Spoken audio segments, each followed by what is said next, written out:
हर व्यापार को दे पहचान, व्यापार जगत। To welcome Miss Bindu Khurana to the dais, please. She's our first panelist for the day as we talk about hypergrowth and startups. She's actually the first woman numero vastu consultant and signalist of India with an experience of 14 grand years, a gold medalist, PhD holder, author, teacher, operating from an office in Atria Mall, Worli right now. She talks about numbers, maths, calculations, placements, and directions. She has essentially advised more than, and I remember speaking to her last night and being so impressed. She's advised some big brands like Reliance. She's taken a lot of VCs to growth who were previously not sure about how to go about their business, and everyone's life that she's touched has actually expanded leaps and bounds. She's also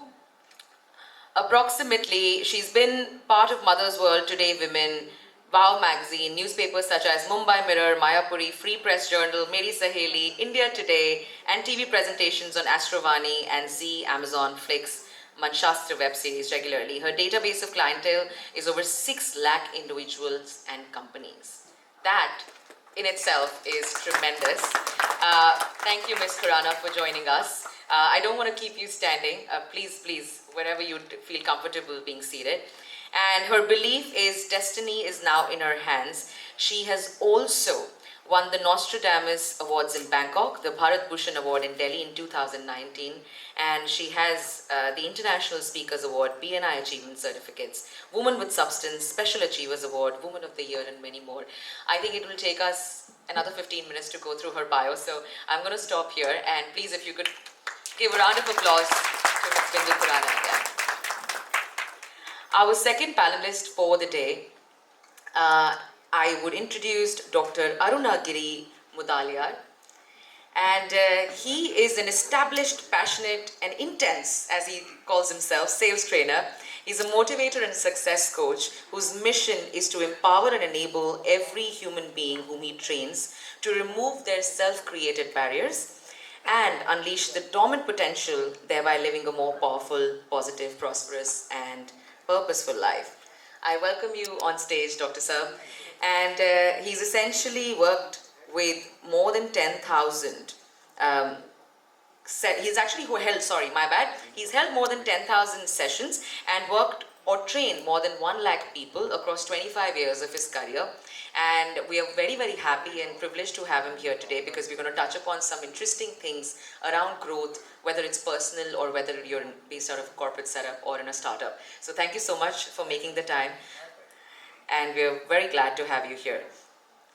Our third panelist, and I want to check if Shishir is here. Okay, wonderful.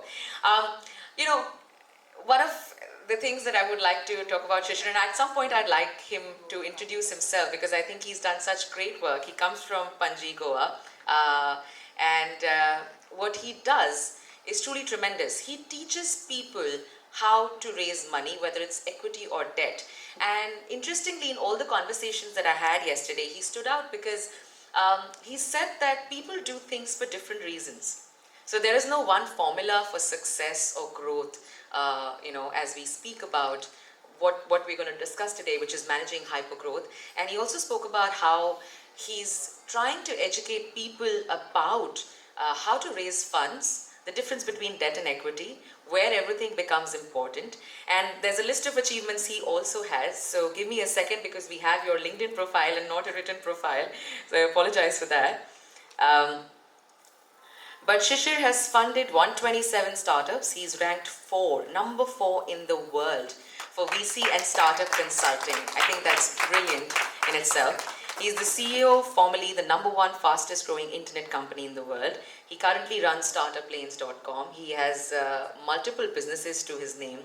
And at this point, when I say the number 4 in the world, there is a very big company, which I don't think most of us know about, called Clarity.fm, right? Which ranks VCs and startups in the world. and they're also the world leader in consulting for venture capital. Um, and then the Angel Networks of Startup Lanes, he's invested in 127 startups. They've raised about approximately $29 million for 9 startups. He founded his first startup in 2001. He has 21 years of startup experience, so he started very young, so he's way ahead of the curve.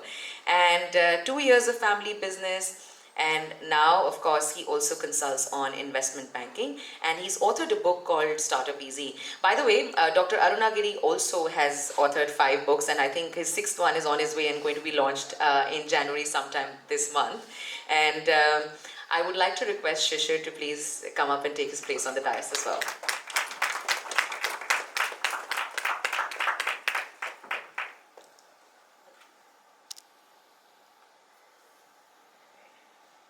Next up, I have Mrs. Shweta Padma Mohanty, and she has a very interesting story as well. So in terms of completing this panel, she comes from 10 years of business consulting, and then she started her own company called Business Leadership League from Navi Mumbai to give SME businesses a lot of visibility. She specifically looks at Tamil Nadu as an ecosystem at this point, and her mission is to engage with and help as many SMEs as she possibly can. I would essentially like to welcome her on the stage because my first question is directed to her anyways, and I would like her to speak about some of the other things that we don't know about her that she's done as well. But thank you. Thank you, Shweta Padmaji, for being here with us today as well. Wonderful.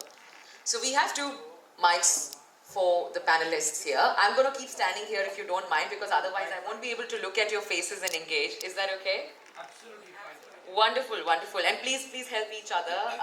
Pass around the mic as you deem fit. So good morning again today. We're going to start with the panel. I just want to talk about some stats. The panel discussion is managing hyper-growth in unicorn startups. Now, let's try to understand when this term unicorn was coined. So, coined in 2013 by a venture capitalist, Eileen Lee, surprisingly a woman. She coined the term unicorn to describe any privately held startup worth $1 billion or more. At the time, such valuations were so rare that they deserved a special name. But since then, it's fair to say that the landscape has shifted dramatically across the world, and specifically in India. The startup boom intensified and capital flowed into private companies at an unprecedented rate. And in recent times, unicorns have multiplied more like rabbits. The investors have propped up the combined value of the world's 326 unicorns as of date to the tune of $1.1 trillion. 50% of these 326 unicorns rest in the Americas, or the United States of America, followed by China, which has 94, followed by UK, which has 17, and then India, not lagging far behind, with 13 of the world's current global unicorns. In 2021-2022 alone, India actually but 42 companies reached unicorn status in India. And with 44 companies and with $42 billion of funding flowing into the country from various sources. And that's immense. The first unicorn I know in India emerged in 2011, right? So if you look at the kind of growth we've had in a span of 10 years, it's essentially just brilliant to see how it's really happened. And I want to call out some very interesting startups from here on that you would have heard, right? Most of the startups that we started with in India were essentially software as a service or platform as a service, working across B2C, fintech, food tech, and technology companies. And now that paradigm has shifted to things like logistics, it's moved to EV, it's moved to some very interesting industries that we have startups and innovation in. Today we want to speak about 4 things: the idea of hypergrowth and the factors it depends on, the potential industries for the next decade of unicorns that you can build out of India, the potential of tier 2 and tier 3 cities to contribute to this ideation and this innovation that we have as a movement, and balancing hypergrowth with respect to the world's call out for sustainability. I would like to start with Dr. Arunagiri. Right? He essentially advises companies from 5 CR to 100 CR turnover. And what we want to know, Dr. Arunagiri, is really to understand how do you measure growth to start with on a P&L? What point does it become hypergrowth? And given that you're also a coach, right, across corporates and across entrepreneurs, what are some of the key things in terms of a product market fit that you've realized which are required to sustain that hypergrowth? Over to you. Tanya, at the onset, thank you very much for the introduction, and I want to really appreciate Tanya for actually rolling the ball yesterday evening. She has spoken to each one of us, and she has prepared right mindset for having a really valuable contribution for each one of us. So thank you very much, Tanya. Can we give her a big round of applause to her? Thank you. Tanya, in my opinion, for the concept of unicorn, and here I would like to take a context of an overall business. I always believe that any business, for its long-term viability, depends upon 3 P's. It depends upon the promoter, it depends upon the project, and it depends upon the profitability. When these 3 P's align together, the unicorns are able to sustain itself and really thrive. And I for one believe that there are 3 more factors which has to be kept in mind for any organization, and unicorn is one phase of an enterprise or business. Every enterprise, every business, and I can vouch for it as a first generation entrepreneur running a business for the last 23 years, apart from doing my coaching and training, you require growth, you require profitability, and you require cash flow. So understanding these 3 parameters are continuously achieved and kept in mind, unicorns, even though they may have the valuation of $1 billion, what's more important from the ecosystem of a business and a country is that it has to sustain itself. So these 3 P's and these 3 factors of growth, cash flow and profitability has to be always kept in mind by every entrepreneur for him to maintain his status as a unicorn and also contribute meaningfully for the growth of the economy wherever they are working on. So this is my basic take on the first question which you said. And I'm really proud that our country has today become one of the real fertile ground of unicorns. And in 2021, we had almost the highest number. I think we recently even displaced UK as the 3rd fastest growing unicorn centers in the world.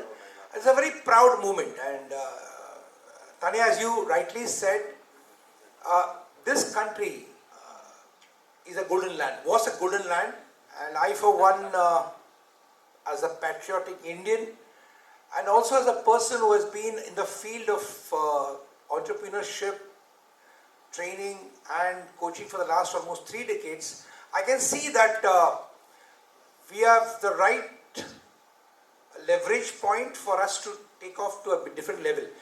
Now the unicorns no longer need to be from these so-called mega cities. And as you, Tanya, very, very rightly pointed out, now when you go down to the tier 2 and tier 3 cities, that is the place where the ideation is happening. That's a place where the inherent entrepreneurship, which in my opinion, I'm not being prejudiced because I'm an Indian, but we as Indians have this entrepreneurship in our DNA. So I can, in the foreseeable future, can clearly see that we are going to really become the unicorn center of the world. But only one point which we were discussing yesterday, which I would like to just share it with this August gathering, is that I would not like my country to be having only unicorn for valuation purpose, but I would really love them to have the long sustaining, thriving organization like the Infosys and the Wipros of the world. And that is what is going to really make our country into the golden land again. So, thank you so much. Thank you so much, Dr. Annagiri. I would want to, and this is a very interesting thing, right? So we have a new school thought process also on the dais today with Shishir. And this has been something that I struggle with, as a geriatric millennial, because we were born to old school parents, who revered the likes of Azim Premji and Mr. Narayan Murthy. And now we were raised in the startups of this world. which work on capital and debt and build to sell or scale. Shishir, could you please take lead from here and really bring a little more perspective into how money, valuation, and business works on the debt and equity side of things, and why or how there is no right or wrong between both those ways of working, whether profitability or not, and how would you evaluate a startup which is probably not profitable, and how do you forecast when it will be? What are those certain things? And please be very technical, because this is also me learning today from you. Thank you, Tanya. See, a lot of people come to me and they say, sir, we need capital. And when I say debt or equity, they said, what is debt? I said, udhar milega. And they say, udhar nahi chahiye. And so what do they think? Equity is free money, right?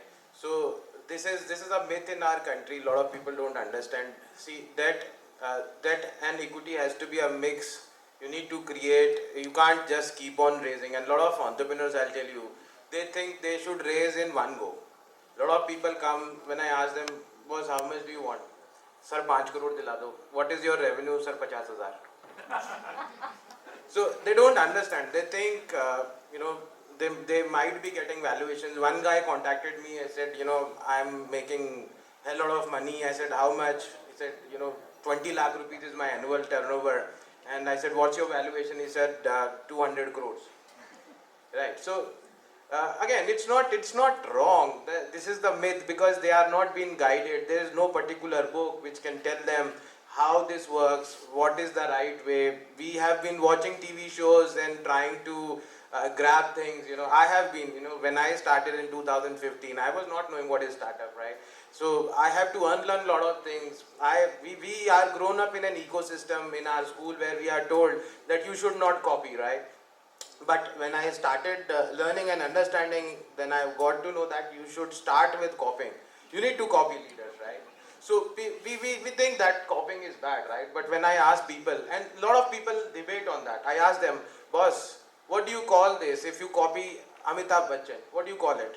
Talent?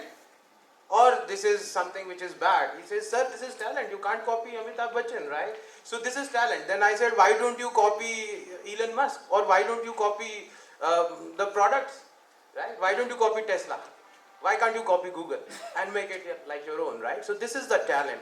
We need to create a homogeneous product. Coming back to debt and equity. So debt is the amount that you take from external investors that you have to return, probably on interest, right? This is as simple as that. There is a term called venture debt. Venture debt means you do not have to provide a collateral, unlike banks. You can just take the funding on the basis of your revenue or the financial statements that you provide, or maybe your expected revenues that are coming in the future. Revenue is the most important factor here. It is also called revenue-based funding. The other part is equity, wherein you sell a piece of your company, right? And a lot of people have this myth. They think that they have to provide profit share to the investor. No, this is not the case. Generally, no startup gets into profit mode. They take salaries, and investors do not have a chance to get the profits if you look at the larger perspective of the startup industry. So yes, they are eligible. If you announce the dividends, they will get as per their profit share. So that was about it. You can probably, if you have any follow-up questions. I do. So don't have to raise all the money at one go, right? So there will, let's say there's a friends and family round wherein you prove a proof of concept of the model. Whether it's an original model, whether it's a copied model, doesn't matter. The very reason the ecosystem thrives is because there are multiple incumbents that come up. One of them survives and then goes on and sort of hits that hyper growth, right? But how, and I remember you and me speaking about this, right? That hyper growth as a term is only used for pre-series A. That's correct, right? So how would you advise a startup or an entrepreneur, not a startup, an entrepreneur to dream or think, and how much time versus how much money should they be aiming to raise? Maybe we can take the example of one industry that you currently invest in. Give it a more specific turn on and with some numbers of an example or a company that you've seen become successful and you lent money to. So I'll give you the today's example. In fact, I have committed 50 lakhs to one company here Okay. itself. right? तो हम तो पैसा बांट रहे हैं, जिसको चाहिए आ जाओ. So this guy, he was having some vague expectations in terms of valuation, right? So that is, I advised him not to raise too much capital, and I advise this to everybody. There is a model called step-up model, right? First you raise some funds, utilize that fund for your marketing, acquire more customers, and come back again. Suppose you have to raise 5 crores, divide it into 5 different, stages, wherein you raise 50 lakh initially, then you raise 1.5 crores, and so on. So that you keep on increasing the valuation by utilizing the money that you have raised. Right? If you raise entire 5 crores in one go, your company might be valued only 10 crores. You might throw away 50% of your equity, right? But entrepreneurs think, sir, मेरा तो बाद में पैसा नहीं आया तो, right? We never have to think like that. Do we anyway think that बाद में sale नहीं हुआ तो? Do we ever think like entrepreneurs? Then you should not think बाद में पैसा नहीं आया तो, because if you are able to sell, you will be able to raise always. मतलब ये है कि prepare for success and raise money in parts. Yes. Correct? And assume that you have and underline this, assume that you have access to the unlimited capital. If you don't assume this, then you will never ever be able to aim for that particular bigger things. Yesterday I met an entrepreneur. He was about to raise 2 crores, right? And I gave him the vision of raising 2,000 crores in a span of 5 years. But you need to think big. If you don't have that kind of aim, then your 2 crores will also be in vain, right? Very interesting. And are there some, so much like when you give money, what are you expecting back? When we speak about valuation, अगर आज उसने 50 लाख का business किया एक साल में, तो अगले 2 साल आप उसका valuation 50 लाख के बेस पे कैसे करेंगे? See, there are, and you will be, I'm sure you'll be glad to know that there were 9 methods of valuation when we entered the industry. I created the 10th method called fair share method of valuation, right? And probably that is the only valuation method coming from India. And thankfully now it is globally accepted. Even we have got references from biggies like Sequoia asking for the startup to get it valued through us, right? So, and this is all founders tell us. So this method, we have 26 point system. A to Z we have 26 points. We find out your profile of the founders, how is your team, your sector, we find out your competitors, we find out your product itself, we find out the backward integration, we find out the forward. There are 26 points. If I start explaining, it will take a lot of time. So we value a startup on those bases. Obviously, if you have to ask me, just give me 5 factors on those bases, you will pick up a startup. Then definitely the first is the business idea itself, in which industry you are. All the investors go by the industries, right? So if the industry itself is growing, like earlier EdTech was growing, now nobody is interested in EdTech, right? So this is very much important for, if you have to pick up an idea, you have to pick up from a particular industry. It is just like a fashion trend, right? So when you see something, when something is in, you will wear such kind of clothes. Now nobody might be wearing that old kind of old-fashioned clothes. Similarly, investors pick up as per the industry. If the industry is growing, perfect, go for it, right? In that particular industry, you find out the comparison, and that comparison is done on the basis of, I'll give you one metric, right? It might be complicated for some, but I'll try to make it very, very simple. It is called C cost is to lifetime value of the customer. You compare this. That means if you are able to bring one customer for 1 rupee, just giving example, if you are able to bring one customer for 1 rupee, and in the lifetime of your product's life cycle, or maybe of entrepreneurship, if the customer is giving you 10 rupees, then we will say the lifetime value is 10 rupees, right? So 1 is to 10. 1 रुपया लगा के 10 रुपया मिलता है. Simple, right?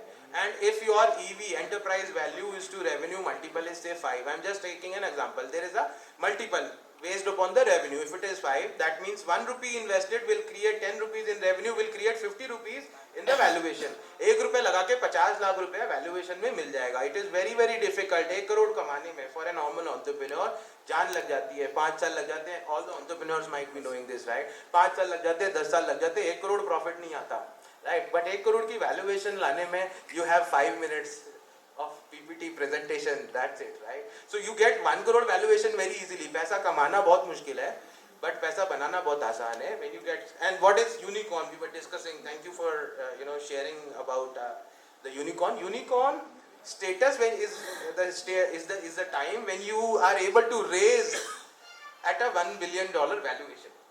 You raise 500k at $1 billion valuation, still you will be called a unicorn, right? So that is how, no matter how much you are able to raise.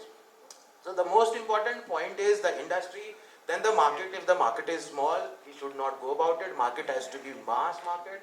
Then we check out the disruption, whether you are making a homogeneous product. That is what I said. If you are competing with a bigger competitor, offering a lower price and more convenience. If you make a copy of Netflix, which has a similar material content available at a lower price and available to the customers who have probably at more convenience, who can probably for a low bandwidth mobile phone also, then it is a better product, right? So it should disrupt necessarily. If the disruption is not there, then there is a problem. We don't take that. The price is very much, India, the markets, entire world is price sensitive. Then finally, I'm just giving you 5 points, there are so many, right? So another point is, after disruption, we have to see how well you are placed in the competition.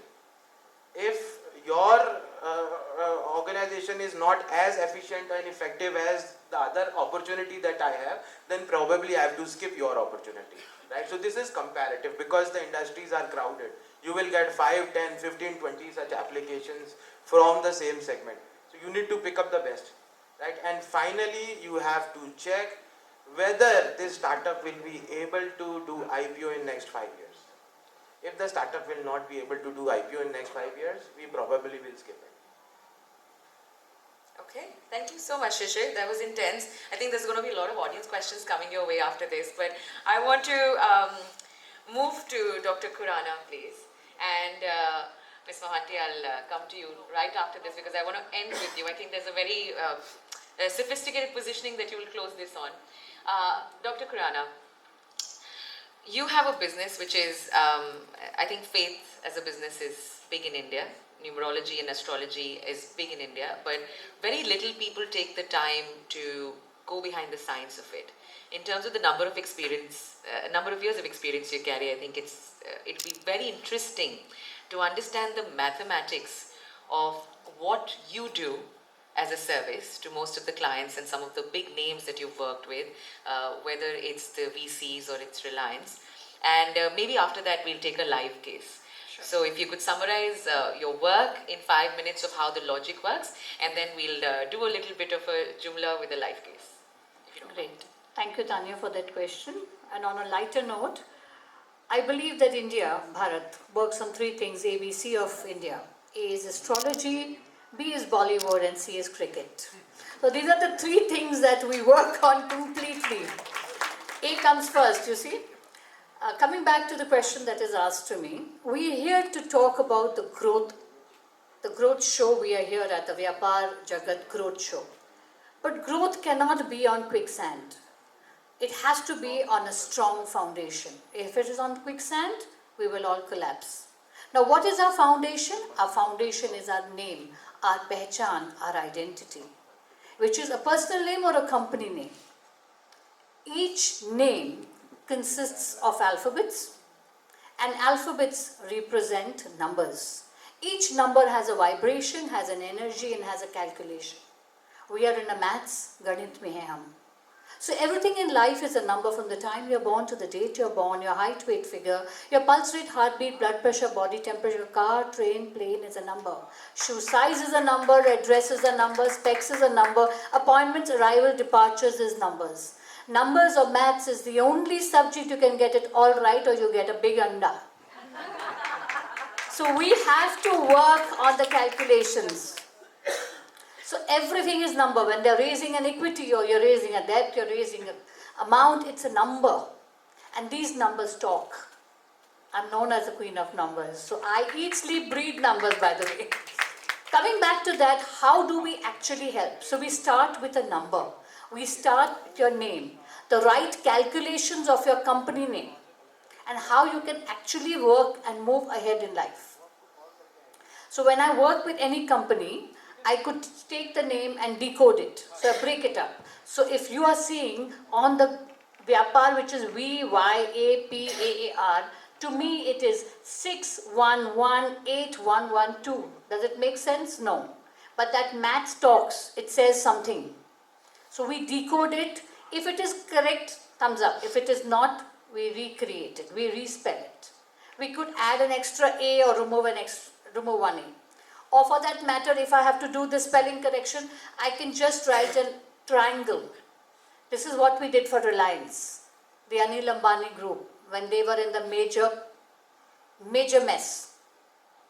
And that's when we removed RELIANCE comes to a number 25, which is a giver's number. It's a spiritual number. It does not indicate financial growth. So when we do RELIA, A became a triangle.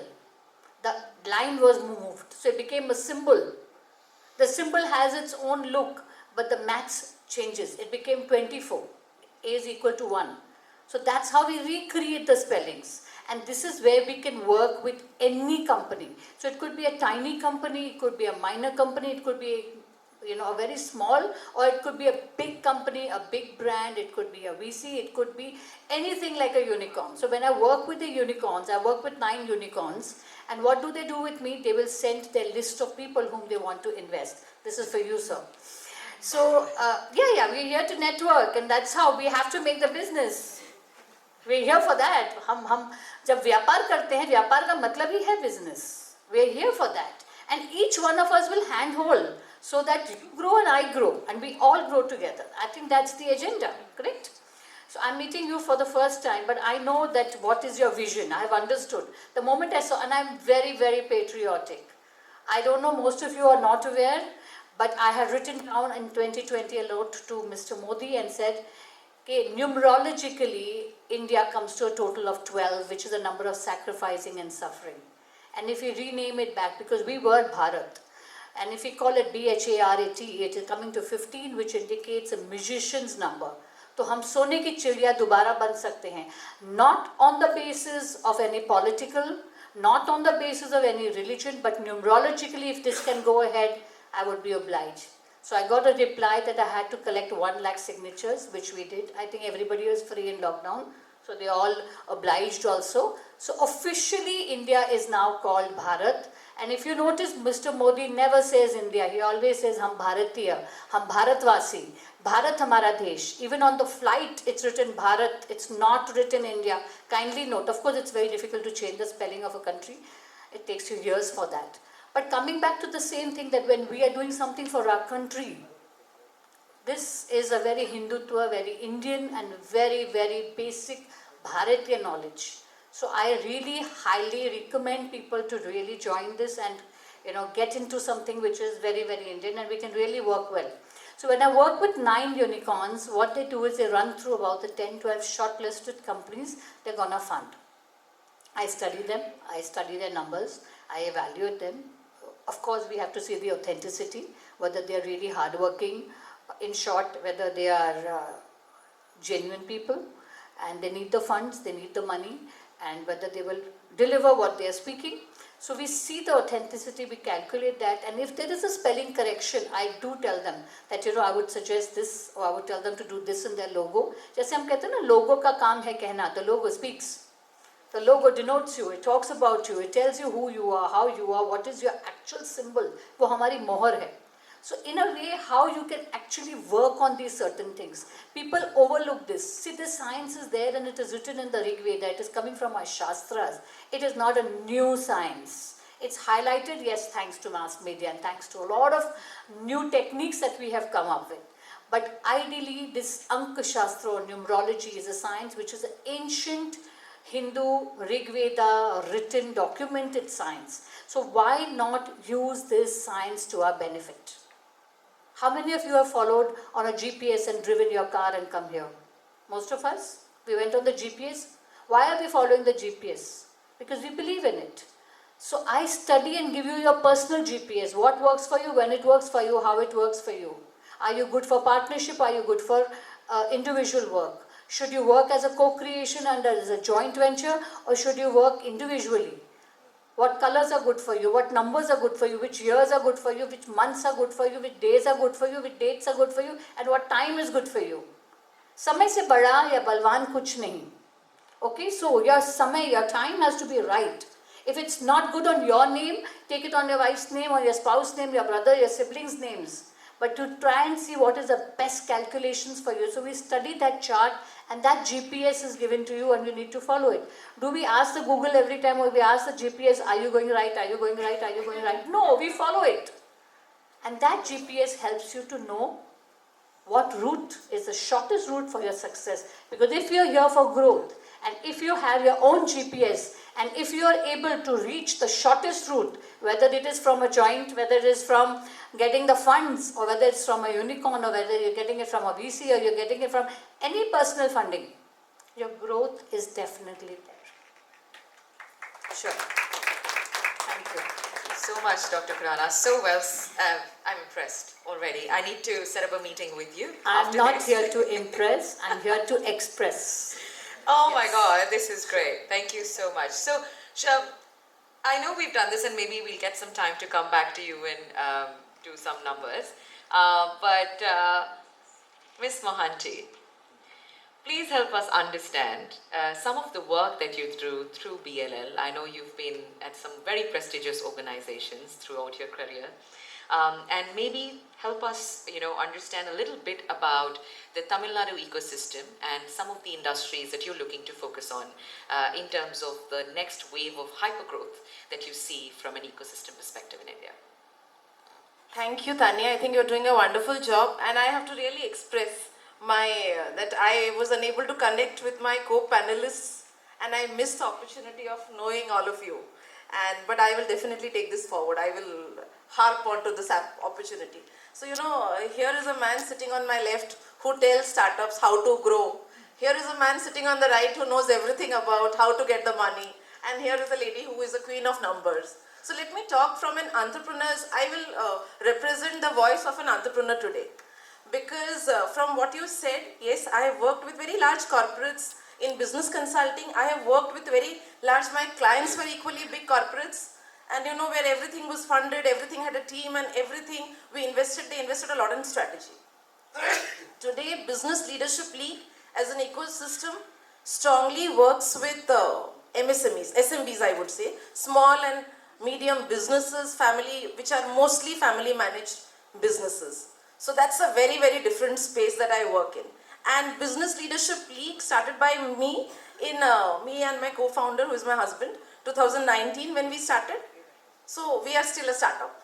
So these three worlds coming together. And so I would like to add few things, my observation of what other panelists have said and about our work as well. So Dr. Mudliar, am I getting it right? Yes, okay. So because I am in Tamil Nadu since 1.5 months now, I struggle a lot with the names. So he spoke about 3 P's. Let me see, as an entrepreneur, I would add 2 C's to it. One is your courage, and one is courage, second is collaboration. So I don't understand numbers so well, but I just know one thing, that courage, your business or whatever you do in life, is just exponential to the courage that you have. And it determines your risk-taking appetite, it determines how you grow your relationships. Can you stand alone? Can you stand with people? Can you overshadow people? Are you okay being overshadowed by others? Everything. So courage is very important if you want to run your own business setup. And number 2 is collaboration. So as a business, as Business Leadership League, we are an ecosystem. So we work with a lot, with different networking platforms, wonderful platforms like Vyapaar Jagat. Dr. Pravin Parmar is doing a wonderful job. Can we all give him a hand once again? And a lot is. And you know what is the lifetime value of your customer. If all these things you are clear, and pivoting in the journey is fine. But if you are clear with where you are going, I think a lot of things will fall in place. So I just wanted to add these 2 C's over here. And so Shishir is a technical man, a wizard, and he was telling na, log mere paas paise ke liye aate hain, lekin aapke paas nahi jayenge to kiske paas jayenge. So I come from a very different school of thought. So in 3.5 years that we have been working, we are completely growing by our own revenues. And who is my investor? My members, my clients are my investors. And I believe that once you build a business for your customers, because they ultimately will help you become a unicorn or whatever you want to be called as. Investors will come when customers come. Customers will stay, investors may go tomorrow. if investors knew everything and they were always right, startups would not have failed the way they fail in India or everywhere in the world. So both overhyped hai investors, very intelligent people I understand, but trust me, trust your intelligence.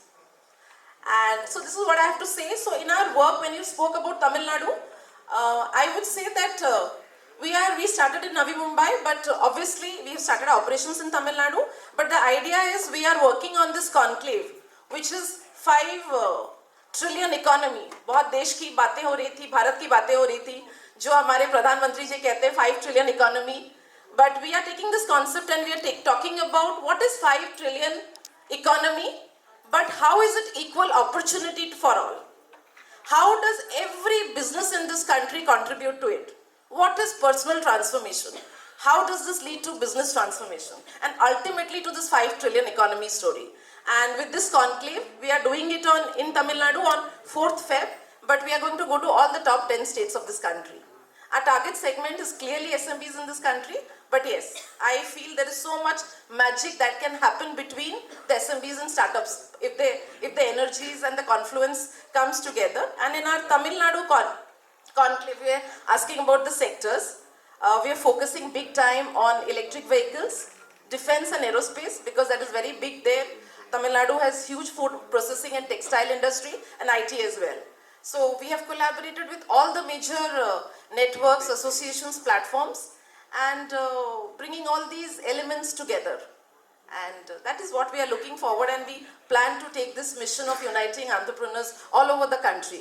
Though we are always based out of Bombay, but yes, Wonderful, everywhere. wonderful. So thanks for bringing those elements, and I think this is an age-old debate between investors. I think the founder and its team members and the client technically knows this. You know, sometimes I face these problems as well. So when working at KPMG, there's a host of partners, right, who are the faces to the business, but technically their businesses are run by everyone underneath a director. Right? Managers, directors, consultants. They are closer to the client, they are closer to the operational inconsistencies. And so as we go upwards the pyramid, the high touch from the empathy and from connecting to the customer and so on and so forth, those things kind of go away. And so as we scale as well in a business, as it goes from a seed to a series A to a big investment, I think people who started the business start going a little away from the idea and the workings of it, and they hence become more the oversight or the brand. But thanks for bringing some of those aspects. I will be sure to connect you with some people that we launched a metaverse paper recently at KPMG in Tamil Nadu, because I think the use cases for remote systems, or how digital technology or the Web 3.0 can be used, specifically apply to some of the industries you spoke about. So it would be very curious to see how the SMBs in India really step up to the challenge. I want to take audience questions at this point. We have about roughly 10 to 15 minutes left. Is there anyone who has a question to one of our panelists, please? Yes, please. Sir, please introduce yourself, and then who would you want to address the question to? So my name is Shrikant and I'm CEO of EGLI. I have a question for Shweta Padma. You talked about 2Cs, and collaboration is a very important aspect, right? I mean, thank you for bringing that up, because I always see this, the most successful events and conversations is where we ask a question, how may I help you? And that is where the big collaboration starts. Do you, have you seen any, and I'm not trying to, make it complex, but have you seen like what could be the right steps for collaboration, and give some form of a journey or share experiences on what successful collaborations you have seen and how they can emerge, right? And I totally am with you on the SMEs can help SMEs, or entrepreneurs can help entrepreneurs, but just sharing a couple of experiences would be helpful. Thank you for the question. I thought it is all coming where the money is. You had questions for Shishir, so I just got a little yes. So answering this question of collaboration, हम लोग बोलते हैं ना, BNI में भी, I've been a BNI member almost every platform in this country. I try to understand how it works, why it works, what drives it. How can I help you? लोग बोलते हैं, बट क्या होता है ना, they don't mean it most of the time. And दूसरी चीज जो है, ये जो नंबर्स के बारे में हम लोग कह रहे हैं ना, अच्छा मुझे तो ज्यादा गणित नहीं पता, it has never been a favourite subject of mind, but मैं एनर्जीज बहुत पहचानती हूँ. सी कोलैबोरेशन में अगर आप क्लियरली एक with free mind and absolutely from a position of courage without any fear, if you deal with brands, people who may be much bigger and better than what you are, and the end intention is how can we mutually benefit, the collaboration will always work. Because if energies are not working together, you will know it. If it is your business, you are an entrepreneur and you are at the helm of things, trust me, आपको ये गणित वैसे ही समझ आ जाएगी कि किसके साथ काम करना है, नहीं है. And जिसके साथ नहीं काम करना, that also you should be very clear. I believe a lot of honest no's will get you more fans than a lot of dishonest yeses in this place. And हम इंडियंस हैं, प्यार से सबसे हाँ हाँ बोलते हैं, बट ये कभी कभी बिजनेस में नहीं वर्क करता. कभी सच बोलना बहुत जरूरी है. हर चीज में हाँ करेंगे, अरे when you are not interested, no I am not interested, no we will do this after 3 months, why can't we be straight forward and direct. तो वो एक जरूरी बहुत इंपॉर्टेंट चीज है. People will start appreciating that. And talking about our collaborations, when I started, obviously I come from a corporate world, I come from Odisha, so we were talking about tier 2, tier 3 cities. I'm very happy to say that Ashishi would also agree with me or correct me if I'm wrong. Most startups are coming from 650 plus districts in this country, which is a very very wonderful thing. और हम लोग, I come from a small city in Odisha, around 8-9 lakhs Cuttack. तो छोटे शहर वाले ना बहुत दिल वाले होते हैं और बहुत courageous होते हैं. So when talking about collaboration, see, when we were very small, we went to BSE, Bombay Stock Exchange, SME Exchange. And we said that when we are working with SMEs and you represent the interest of SMEs, why can't we have a MOU with you? We went ahead and did that, and together we have gone ahead, and till today we are working together. Now Rupee Boss, where you saw, I think we have Dr. Ramesh from Rupee Boss, and so Rupee Boss is a wonderful collaboration. They have been working as our loan partners, helping all our clients, and from day one, today, it's like 2 different teams. If you see, most of the brands who sponsor our big ticket size conclaves are relationships that have continued over a period of time, because we have always made it work. You know, how can this collaboration continue? How will it add value? What we can do together, that has always worked. And if you see our members also, we collaborate big time with people who belong to the ecosystem. And today I can proudly say if BLL needs funds, I don't have to go to an investor. I have enough members in my ecosystem to fund the growth of BLL. Thank you, Ms. Mohanty. And I think I would like to sort of bring back the focus here as well. So while, without disrespect to any panelist's point of view and how they've achieved success, I think the core word in business or in life is trust, right? Your customers need to trust you. Your investors need to trust you, your employees need to trust you, your partners need to trust you, everyone whose life you touch and you're providing some sort of value, that value needs to rest on trust. You may have customers shift from one pricing to another, and this is something that I've seen because Freshworks was actually a rip-off of Salesforce. But it's the first Indian company coming out of Chennai to be listed on the NASDAQ, even though Zoho from Mr. Sridhar Vembu, if you talk to people who are based out of Tamil Nadu, they'll tell you that they respect Sridhar Vembu and his school of thought a lot more. But technically, from a marketing standpoint, Freshworks did better. So these things keep happening, right? So, and if you go between the Zomatos and the Swiggis of the country, you'll see that Swiggy is very focused in the fact that they solved the problem of online delivery. Zomato was always a listing platform and a media engine, right? And then they expanded onto 10 things, but their core and their founders have not changed. So one must stick to who you are without trying to do too much here and there. And with this, I would like to position a question. I know, Dr. Arunagiri, you want to say something, right? We wanted to talk about culture and strategy as an interesting, as an integral part of how companies or systems or ecosystems to run. So could you give an example of one of the recent companies you've trained and what did you transform? And if you could be succinct, 2 to 3 minutes. Yeah. Tanya, thank you very much. I think this is one of the things which I've learned in the last 30 years as my experience, hands-on experience as an entrepreneur and trainer, is that this difference between culture and strategy. There's a saying which goes, if your culture and strategy, they're in cooperation, you can eat your competitor for breakfast. But if your culture and your strategy is in variance, then your culture will eat your own strategy for lunch. So that is the importance of culture in any organization. Zoyo, which Tanya referred to, I think if you see the success of this particular organization, it's mainly because the fabulous culture which is there in the organization. Culture is the way you do things. And culture also encompasses the teamwork in an organization. And I, for one, am a strong believer that ultimately money is important, but the man behind the money is equally important. The team behind the money is equally important. How many of you agree with me? That it is it's ultimately the people who drive it. If you have the right people, you have the right team, the right thought process, I think you will be able to attract or magnetize money towards you. So culture becomes a very, very important attribute in any organization, and culture needs to be built with leadership, which is what Shweta very rightly brought about. Now the leadership, the top person, the entire, the founders, even the, we will come to this point of managing hyper growth. You may get that, in business, I'm sure many of us who are a little bit of the older generation, we know that you will never go for a peak and valley. We always would like to have a sustained growth over a period of time. And that would be achieved when you have the right culture. And then if you have the right strategy, then you can go in for a hyper growth and manage the hyper growth for a longer duration. That's where I really, yesterday we were talking about, I revere Narayana Murthy.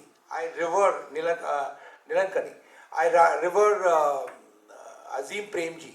These people have created organizations which have been having a hyper growth for so many years. So that is what... Very right. So I would like to bring some young perspective here, because I've been both in some of these esteemed organizations and worked with the LTTSs and the Tatas of this country as clients, and I'm sure Ms. Mohanty will agree, and I've also been trained by the startups. Now, there are certain ideas which are either first mover ideas, which identify a need that no one else has, and there are certain founders who build to sell. None of those ways is wrong or right. Of course, what's happened, unfortunately or fortunately, is that in the last 2 decades, we've seen technology become a commodity so fast that information is available and free, and too much is available. So not everyone is able to sift through that and maintain their blinders and sort of, look at the longer picture. That requires a certain value system to be incorporated. The second thing I think we want to highlight as well in managing hyper growth in unicorns, right? It's very easy, like Shishir pointed out, to achieve unicorn status. But it's equally difficult to achieve profitability and sustained profitability. अगर customer बार-बार आपके पास आके आपको पैसा देना चाहता है और आपका जो ratio between new customers and retained customers is balanced, then you will always grow at a certain rate. अब किसी को stock market में return चाहिए 30% का, right? किसी को stock market में 5% every year से कोई खुश है. So it depends on the appetite of the system that you set up. And I think when whether Shishir or Dr. Khurana or Ms. Mohanty or Dr. Arunagiri, I think they all bring a very certain personality and an element to how they coach people, right? They would intervene or consult at different points in time at certain organizations and really cater to what their customers also need. With that, I wanted to have a rapid fire with all of you, but I'm going to wait and see if there's an audience question here, please. Yes, sir, please introduce yourself. Please wait for the mic. Thank you. So I'm the founder of Dhansphere Capital Services. So basically my question to is Arunagiri sir. So I know him. So what is that one ability? Because I'm working on a mission to remove the entrepreneurial poverty. I see a lot of cash flow challenges with all of entrepreneurs, because I see the balance sheet and all that, and it's they are actually very spiritual people. Entrepreneur, they don't have to do, they are doing so ethical of paying 18% GST, all the taxes on time, all the beautiful things. I mean, so post-pandemic, sir, lot of challenges has taken place. People don't say, people are all into cheesy things, but we see the numbers. We see the rich are getting richer and the poor are getting poorer. There is no middle line of thing, So what is that one ability, sir? Like as an entrepreneur, one should have when your chips are really down. Because Because as you said, the man behind that organization, the promoter, the P1 you mentioned. So what's that one ability a person should have when your chips are down and you have to lead, when you know your numbers are not supporting? Banks in India is really very, they see all the good things, they don't see the person behind it. So what's that one ability a person should have, especially in the SME sector, people who are in 2 crore, 2 crore, 5 crore, 10 crore? What is that one piece of advice you want to give? Because I have heard your story about the pandemic, how you turned around your companies. Thank you. I think I would take a cue from what Shweta said. I would talk about 4 C's, which every entrepreneur needs to continuously keep on working on. The 4 C's are commitment, courage, confidence, and competence. And all these 4 things, an entrepreneur needs to continuously keep on working on. He has to have commitment towards his business. He has to have the courage to take risk. He has to keep on improving confidence in himself and his product and his team, and also have the competence developed. But out of all the 4s, now again I would again endorse what Shweta said. It is the courage which really makes you stand up. Like as you said, during the pandemic, and I run one of my vertical companies manufacturing soft luggage. So I remember March 24, 2020, when the first lockdown was announced, we had an inventory of almost 5 crores of customized finished goods and 5 crores of customized raw material, all of them towards the travel company. And travel company, as we all know, during the COVID was going to be the most badly affected and would be the last to recover. But actually, in spite of this challenging environment, on the next day after the lockdown, we had the entire town hall of all our team members. First and foremost, as a leader, I have to show up and ensure that I show the courage and the confidence on my team and on my company that no matter what happens, I'm going to be with you. No matter what happens, I'm going to be with you. And that communication is kept on. And you'll not believe it, within a matter of about 7 days, we pivoted from manufacturing soft luggage. We started manufacturing masks, PPE kits, and all the COVID-related products. And because of this, government allowed us to be in the manufacturing. And then one thing left to other, and then we could come back to at least break-even level in a matter of about 3 to 4 months. So what, if I have to retrospectively analyze what helped me face, survive, and now thrive, is basically courage. It is basically courage. Fear, as they say, is false evidence appearing real. When you face the situation, then you are able to find a way through that. So that's exactly what I would say, which is required by all the SMEs. Thank you. Does someone want to get their numbers done in the audience? Yes, come on. Okay, Avni. Yeah, I need your date of birth. 26121982. Okay, so 2 is your representing of your birth date. 2 is 26 December. 26 is 8. So 26 December 19, you'll have to give me a year so everybody will know your age. But that's mandatory. 82. Okay, so you come back to, so 8 is your predominant number. Okay, now what does 8 mean? 8 is a sign of infinity. जैसे करोगे वैसे भरोगे. You do good, you're rewarded. You do wrong, you're punished. And they are instant results. You must have faced it multiple times. But 8 is a number when you give others, you get. So when you give confidence to others, or you give help to others, you work for others, you're subordinate to others, you are a giver in the sense that you are standing for masses, you are working for others, there is, seva bhavna that you are doing. So that will get you the rewards. Whenever you say, I want to earn money, you'll never earn money. But when you do, दूसरों का भला करने में आपका भला होगा. So this is a rule for you. Okay, and you always have to constantly work on the factor of karma. Because 8 is Saturn, as everybody knows, 8 is Shani. So you will have to work on the simple field of karma. That's point number 1. Then your second important number would be 8 plus 12, you said, was 3, plus 1982, which comes back to 2. So then you have to add that 8 plus 5, which comes to 4. You got the whole? Okay. what is 4? 4 is a number which is a crossroad. It's a number of representing Rahu. It's a number that talks about living out of the box. It's a number of innovations. It's a number of difference. So you have multitasked, you have juggled. You've done a lot of things that, you studied something else, but you must be working somewhere. So what is your education qualification? A commerce graduate. Yeah, and are you working now? What are you doing? This is what I do. I'm a professional anchor. Yeah, so that is no commerce here. So this is exactly a typical quality of a 4 number, which talks about, understanding that what you are doing is something different. But you live by the day. You're a person who will work constantly and you're open to change. You are innovative. You will invent new things, new parameters, and this is constantly going to work out. Okay? So these are your 2 predominant numbers. Now what do you do with these numbers? How you find out what is your lucky number? A number that is 8, if you're a 26, you will have someone who's a 5 number in your vicinity. Your siblings, your spouse, your children or your family members, you will have someone who's a number 5 in your this. Yeah, you have to think about it. So it works on that periphery. So how you combine these numbers and you work. So it's a proper chart and a maths. And confidently you can work on that very easily. Find out your lucky numbers, your lucky colors. So your lucky colors would be a navy blue, that is 1, and light blue. So blue is your color. So when you say blue is my color, what do you do with your color? Doesn't mean you have to wear blue every day, sorry.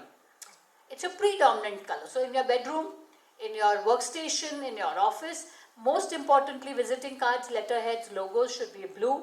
So you use that color which is your favorable color. Then your direction will be, the best direction is west. So for you, west of your house, west of your cabin, west of your office, west of your city, town, country is your disha. So आपको direction मिल जाती है. Then your numbers, how you work on your numbers and choose. So that's the entire way in which we work. Wonderful, wonderful. Thank you so much, ma'am. And Avni, we're going to come back here next year at the Vyapaar Jagat Growth Show, and I need a testimonial from you. Okay. Oh, great. Okay, great. Because yesterday when I had a little short talk with, can I Yes, say please. it? Let's do. Okay. Yeah. She just said, I would love to know about me. So I said, what is your number? So she said 7, and apparently today is 7. Today is 16. Oh yes, It's number yes. 7. And can I tell you, someone who's joined me from family, Arindam, can you please raise your hand?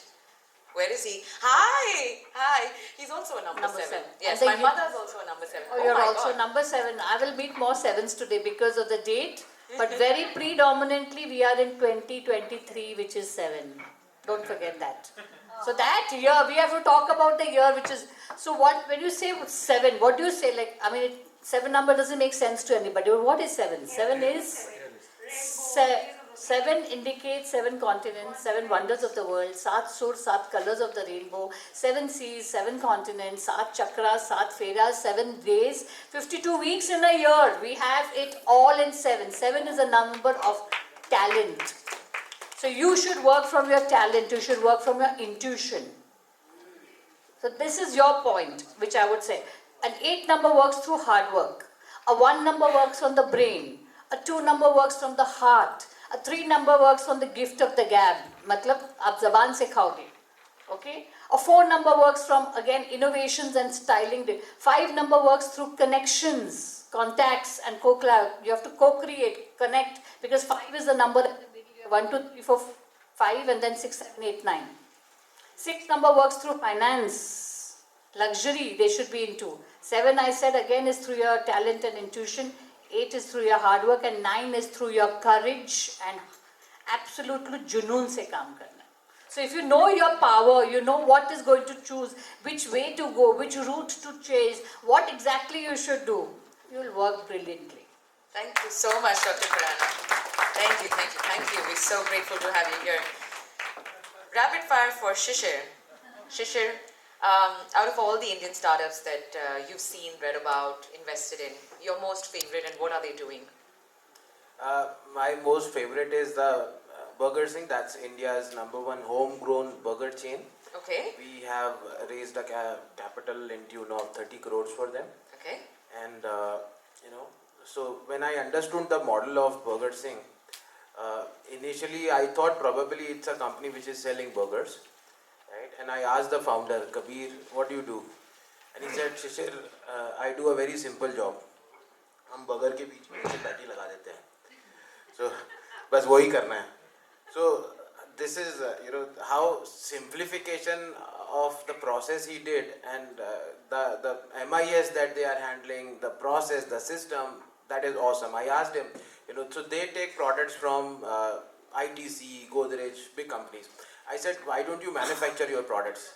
You probably backward integrate and you can make more money out of it. And he said, no, I want to make it very much scalable, and that was the answer I was looking for. So startups should focus upon scalability instead of, most of the startups I have seen, they have got a different mentality. They try to do everything themselves, and when they try to do everything themselves, they try to spend lot of their energies in things, doing things which should not be done and which should be outsourced, but they are doing themselves, and that is how it challenges their scalability. So Burger Singh, when it came to us, it was doing 85 crore of revenue. Right now they are doing far better, and they were opening one outlet in a span of 7 days. Every 7th day they are opening new outlet. Now they are opening one outlet in every 3 days. So that is a massive scale.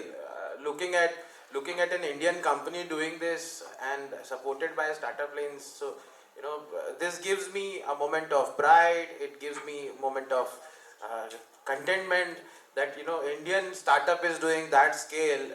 I always used to hear that रोज हर एक घंटे में एक McDonald's खुलता है या Burger King खुलता है. Now we'll have one of us coming, and it might be possible that हर दिन में एक Burger King खुल जाए, right? And they're pretty profitable. So this is one company which is actually I like, and if you ask me, there is one more. So which we have incubated, accelerated and invested from our own capital. That is called Repestro. So 3 guys, they were in job and they called me, sir, we want to do something.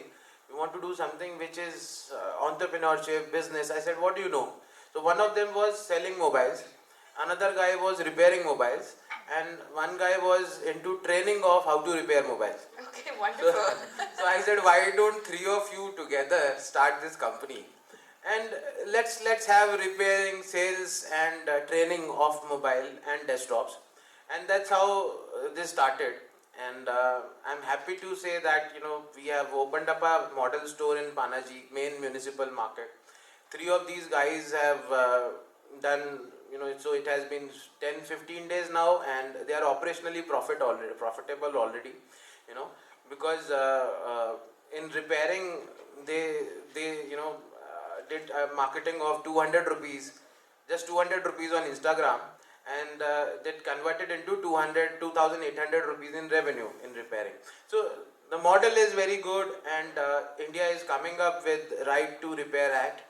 So with this right to repair, and even in France, so what happens is now the entire world needs sustainability. We can't just throw away things, especially the electronics, because that takes a lot of resources. Lot of water goes in manufacturing one mobile phone, lot of metals go in manufacturing one, even smaller things. So sustainability is the key, and Repestro will solve this problem because they are chip level 3 repairing people. When you go to a mobile phone store or any big any brand you go to, for smaller things, right, if you have problem in your finger, they will say pura haath badlega, right? That means they change the entire board. Sounds like Skoda after sales service actually. So everywhere.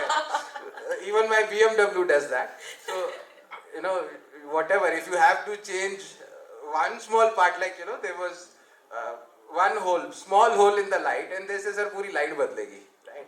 So that's how these companies do. So you don't have to cut, you just cut this portion and replace it. So that is what these guys are doing. They have recovered even those unused batteries that you throw away. They recover materials from out of that, and combine 2 batteries and make a new battery out of it. So that is something which is actually the need of the hour, and this sustainability startups I really like as of now. So these are the 2.